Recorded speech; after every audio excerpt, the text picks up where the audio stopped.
Hello guys and welcome back to my YouTube channel. My name is Asamathlik Haran, and if you're new, welcome. If you're a returning subscriber, what it do.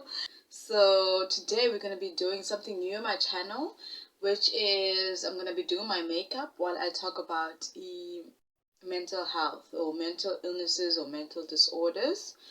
In today's mental disorder or psychiatric disorder is going to be bipolar affective disorder, which is a combination of mania and depression. If you would like to hear more about how they come about and how we can take care of ourselves while we are going through these things, then stick around and don't forget to like, comment, and definitely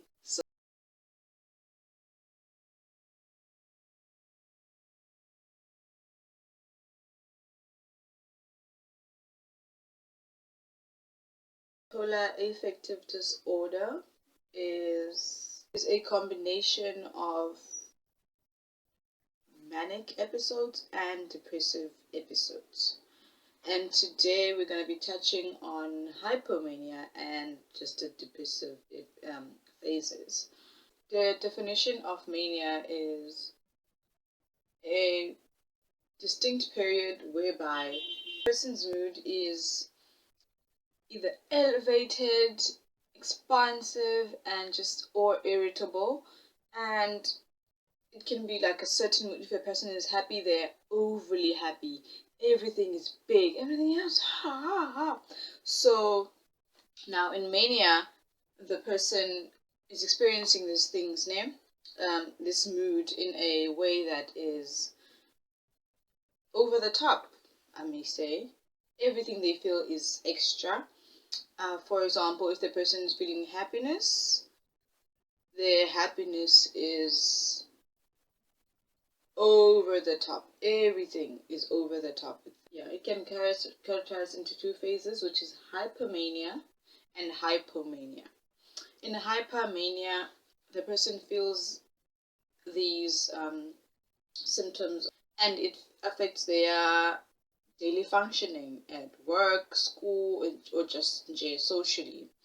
And then when it's hypomania, the person feels these three things, which is the elevated mood, expansive mood, and just an irritable mood.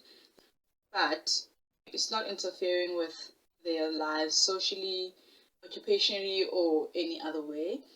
It's just that they are feeling this way, or they are displaying this mood to everyone else. Everyone else around them can see that, but for them, it's kind of like, oh, I'm living my best life. And that's hypomania for you. So, and when a person is either in the hypomania stage, their functioning can be so diminished or disturbed that they might need hospitalization. But with hypomania, their functioning isn't all that impaired so as to need hospitalization. So they can carry on with normal life. They are just over the top.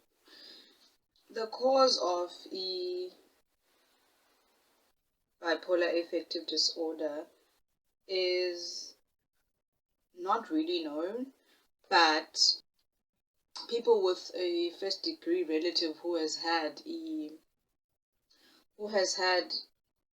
bipolar affective disorder are 7 times more likely to have or to inherit a bipolar affective disorder. Otherwise, the causes are unknown. The second phase of bipolar affective disorder, which would be the depressive phase. In depression, the person feels extreme feelings of sadness, worthlessness, or socially, and they just feel guilty overall, like extreme guilt. And this person also expresses feelings of wanting to kill themselves or commit suicide, wanting to harm themselves, and sometimes they have a plan to do that. So in today's episode, we're going to be talking about the hypomania phase of the bipolar affective disorder, not necessarily the hyper, because I feel like we're coming here to the YouTube streets to essentially find out how we can deal with these things. We're not necessarily at the point where we need hospitalization, so I thought a hypomania would just be the right way to go. So the signs and symptoms of a hypomania are an inflated self-esteem or grandiosity. The person feels that way, that they are such an important person. You can't tell them anything, honey. So which can be a good thing, but with a manic person, that is like it's not like a well-adjusted person would feel like they are on. The manic person is just, they feel like a queen, like literally they think that they are Queen Elizabeth or something, like someone very important. Another symptom of hypomania is a diminished need for sleep. The person just don't want to sleep. They just want to keep going and going and going. They might sleep for like 2 hours, then they're back at it, babes. And they don't realize that how this thing is affecting them. They are just kind of like on. They are on the go. They want to be up. They want to do things. They want to do this and that and that. Everything is expansive and explosive, and they just want to be up and up, up, up, up, up, up. So they often don't feel the need for sleep. Another symptom of hypomania is excessive talking. Like they talk a lot. They never run out of things to talk about. Everything that's going on, they have an opinion about, or they are just going on and on. They go from subject to subject. They have essentially what is called a flight of ideas, and they can't stop themselves. It's just word vomit. It's coming out. It wants to come out, and it's going to come out. And they don't care if you're listening or not. They just are talking and talking and talking. The symptom is that the person, it's kind of related to them talking a lot. It's racing thoughts. They have a lot of things up in their mind, so they want to get it out. The thoughts are racing. You can tell that their thoughts are racing because they are talking a lot and they're talking about different things. They go from this topic to this topic, and you don't know how they got there. And the other symptom is you can see that they are clearly distracted. The person in hypomania is like clearly distracted. They're talking to you, but they kind of also do something else and do something there. They just can't focus on one thing. And another symptom is that this person who is in the hypomania phase there's an increase in their goal-directed activities. So everything has a deadline. Everything is so important that which is good. They might be like hyper focused on school, work, or like deadlines. So they are in this phase of hypomania. They are just really, really, really focused, which is good. But when you're the person looking in, it seems like they're just too focused, like in just day-to-day life, their occupation or school or whatever. It seems like a bit much for the person that's looking in, because we know how a well-adjusted person acts when they're focused. But when it's a hypomanic person, then everything is over the top.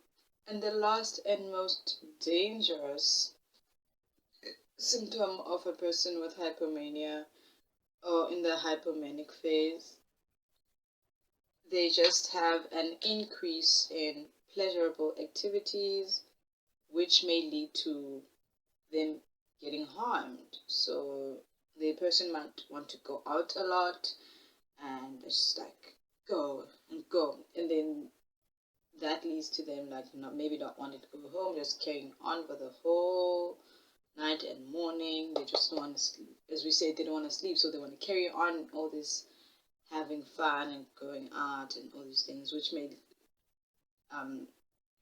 lead them to just go over the edge, because they don't have a stop, Now, when this person finally gets into the depressive phase, the symptoms that come with this include a significant weight loss.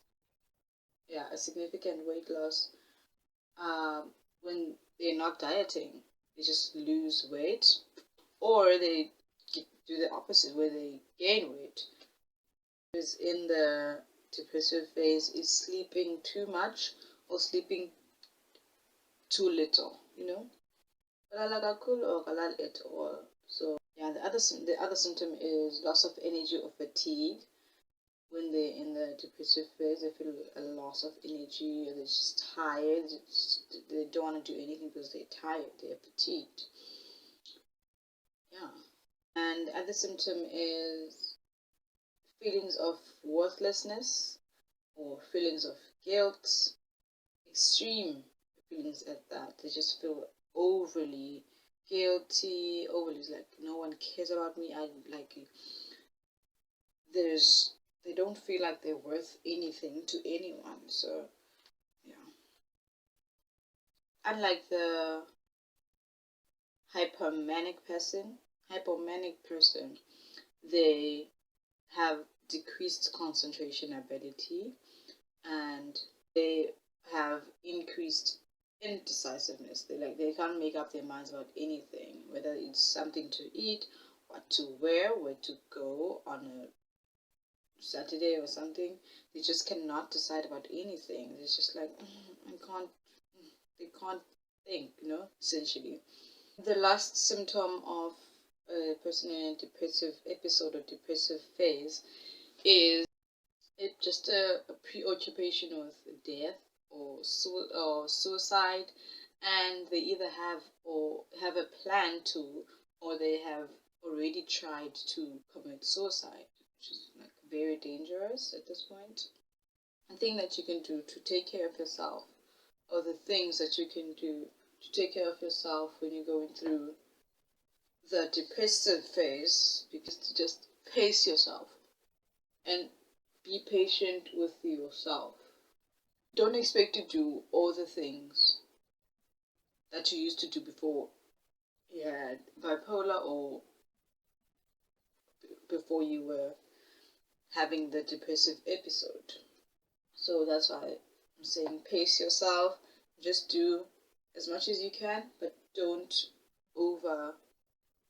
stress yourself when you can't do all the things that you used to do before. And number 2 is for you to remember that the negative thinking which you will be having when you're in a depressive episode is going to lift, or is going to go away when the depression is going away. So pace yourself and remember that the negative thinking that you're having while you're in your depressive episode is gonna go away at some point when the depression is also going away. The third thing you can do when you're going through your depressive episode is to avoid making major life decisions, because the decision that you're making at that point might not be the best decision for you, because you're really going through something at that moment, and it's going to influence what decision you are making, and it may not be the best decision for you in the long run. So just avoid making those kinds of decisions when you're in your depressive episode. Or if you need to make a decision, then ask someone you trust, someone who's very close to you and knows what you would like to do. Ask them to help you make the decision. if only you need to make the decision right there. But if not, then just put it off until you're in the right state of mind in order for you to make like major life decisions. Now moving on to the coping mechanisms. As we've said, when you're in a depressive mood or depressive episode, insomnia is one of the things, and when you're in a manic episode, you may experience insomnia. So this is how these coping mechanisms are going to help you on how to get some sleep during both your episodes. Number one is for you to get into bed 5 hours before you actually have to wake up. So if you have to wake up at 7, go to bed at 2 a.m. If you have to wake up at 5 a.m., go to bed at 12 a.m. so as to not pressure yourself into getting 8 hours of sleep, which can also make it hard for you to fall asleep because you're busy stressing about, am I gonna be able to sleep for 8 hours? Am I gonna be able to even fall asleep so I can get my 8 hours? So just get into bed 5 hours before you actually have to wake up. So point number 3 in developing your sleep-wake schedule is for you to, if you are in bed, you've done 1 and 2 already, so now you're in bed and you're awake but you're relaxed. Don't get out of bed. Stay in bed until the drowsiness or sleepiness comes to you or gets to you. Just don't get out of bed, because then you'll be starting all over again. Step number 4, in order for you to get some sleep, is avoid naps during the day, because they're only taking away from your hours that you're going to need at night. And that's not good, sis. That's not good, sis. So avoid naps during the day. Point number 5. If you're having worrying thoughts during the day, during the night when you're sleeping in bed and you're not relaxed but you're awake, what you should do is 20 minutes after supper, give yourself some time to worry. Give yourself some time to worry and write all your worries down in a diary and come up with solutions for those worries, so that when you finally get into bed, you already have a plan to tackle your worrying problems. So you already have a solution to your problem. And when you finally go into bed after worrying and writing all your worries and the possible solutions down, then you leave your diary with the worries on your problem or the problems outside of your room. You don't bring them into your room, and you leave those worries too. All your thoughts of being worried, you leave them outside of the room. And when you get into the room, you make it your safe space where you're not worrying about this, you're not worrying about that, because you already have a solution for it, don't you?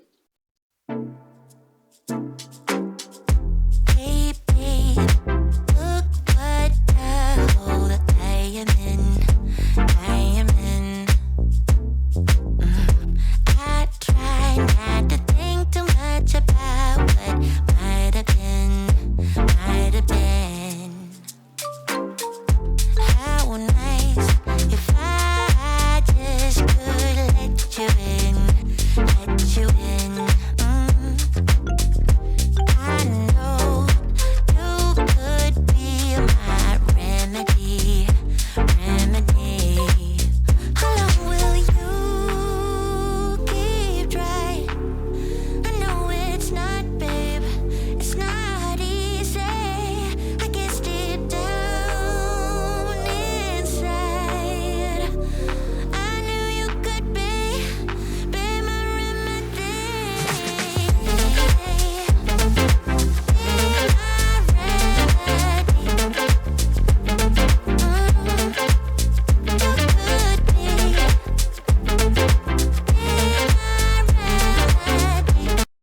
Okay guys, this is the final look. I hope you enjoyed the video. If you did, make sure to like, comment, and subscribe, and I'll see you in the next video.